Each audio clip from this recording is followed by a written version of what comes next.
Okay, it's Vera again, and I really do want to get this out today, even though I'm having imperfect technicalities. So where we had left off is Chiron squaring the galactic center yesterday, and then today Chiron is trining Mercury in Scorpio. Okay, and for that I got the Knight of Cups. So it's this sort of sleepy.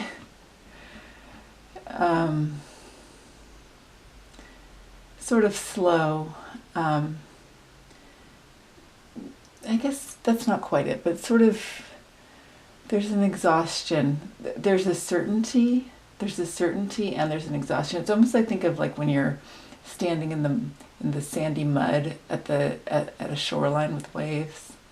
It's that feeling of that push and pull of the tide of the waves, and then also there's the tide of the sand itself too, all that you can feel beneath your feet. And so there's this great change that's occurring, but we are washing back and forth in a certain sense because we are integrating and purging so much, that it's this sort of push pull, but there's this certainty. There's an absolute certainty as well here of the direction we are going in, which is a direction of very, very deep healing. Okay? And then the next thing I had pulled, I'm going to make sure we're still going. I'm sorry, maybe after the new year, certainly after the new year, I'll get even more organized with all my technicalities here on my YouTube. And thank you all so much for being here with me. So then the next thing I pulled was for Black Moon Lilith and her interactions with Pluto and the South Node that have been ongoing throughout quite a bit of this year. And then there are two more sort of intensity points between now and the new year. So, and for this I got the Wind, and I read this as like an ability. We were talking in the last video about the magic that has always been there. Not only magic, but anything that has sort of been unacknowledged within you, that your capabilities, your potentials, but they've always been there. And also, if you think in terms of human history, the agencies of so many humans that have not been written down in history books or have been suppressed as the centuries went by. Their works, their agencies have always been there, and matter, even if they haven't been seen. They've had an influence, okay? But now we come into a further integration where each person is able to fully be honored in what all that they have to offer, and is able to offer all that they have to offer, and also to receive their due, of respect and of safety and of encouragement. Okay, so this is a mother and two children, harnessing with technology the elements, but not harming them in that. And I've been talking a lot about that lately too, how we can come into living in a good way again on our earth, a sort of earth-based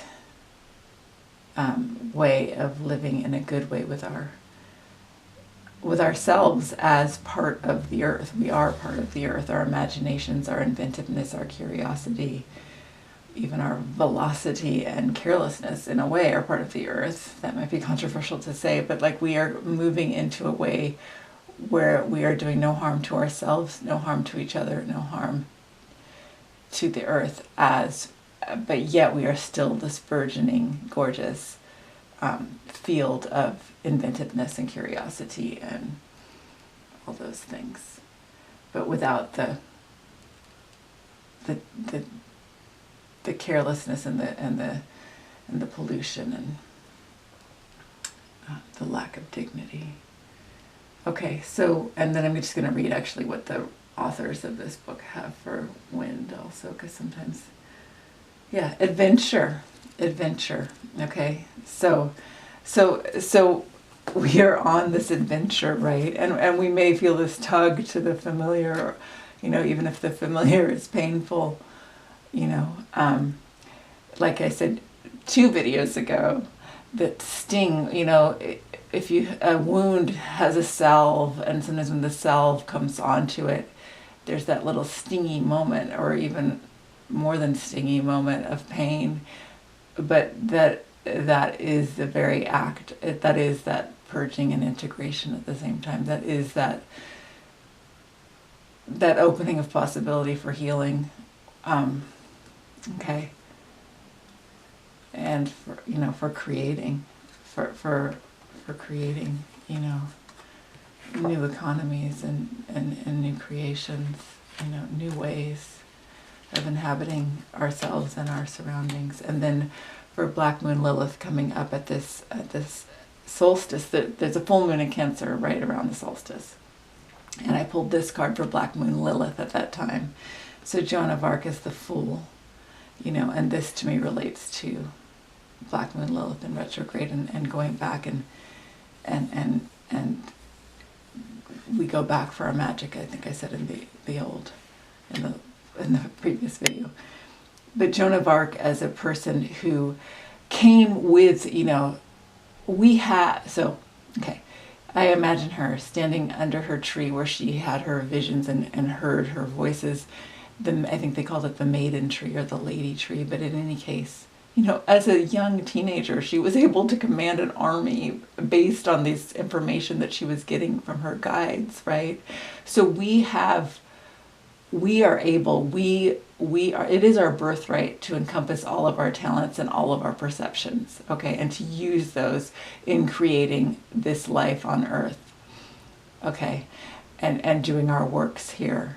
And so even as the Fool, we come with all this knowledge. We have great capability, we have great experience, and yet still we can enter into it with this innocence, okay? So it's a renewal in a way of our innocence, the innocence of our abilities, and as we move within them and use them with care, with a depth of care, okay?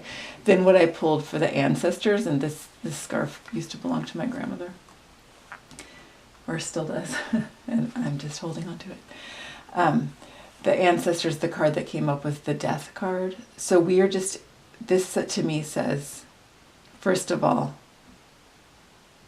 these people who are offering this to us and encouraging us in this have known death and have transcended the fear that we have of death, or even almost the fear that we have of time, the progression of time that we have a fear of, and that we have a very limited sense of as we live here, at least under the various systems that are mainstream at the moment. Okay, so but mainly what this Death card is saying is that we are, again, it's just confirming that we are at this time of deep transformation. And yes, okay. So it's that collapsing of these reinscriptions, even reinscriptions that are sort of charming or something, but they still limit how we may express ourselves.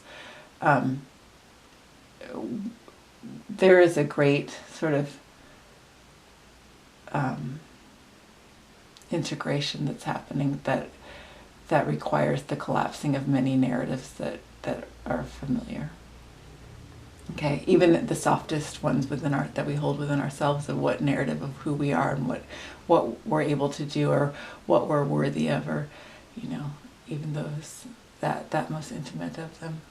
This is a time of deep transformation. And yes, okay. I can't remember if I said this already, but Aluna Ash spoke today or yesterday about this moment right now being where we actually can collapse, so that we are almost going at this solstice that's coming it's almost like there's this bridge between that and the solstice that happened in 2012. So if you think of what's happened in your life in the last 5 years and how that maybe has been a bridge from your old life and your old capabilities or your old range that you allowed yourself to now what you're entering into, and all the great work and valiant effort and courage that you have shown in moving, and as you move, all the collective moves, and we come to meet each other in this beautiful alignment, okay? So the ancestors are with us, and you can call upon them. And then our descendants, look what happens here. I want to show you this card and make sure that I'm still rolling. So our descendants here, look, this is the Happy Tarot, and what they offer back to us, what these offer forward to us, and what they offer back to us. And again, understanding time as a field as well. Look at this sweet person. This person is happy.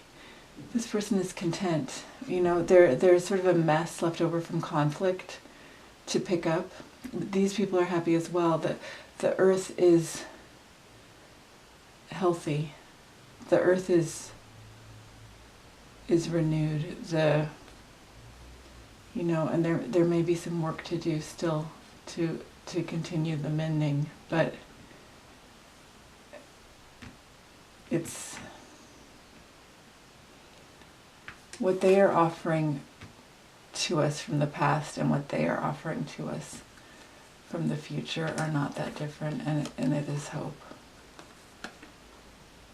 It's hope, and it's the great capability and courage that hope instills in every cell.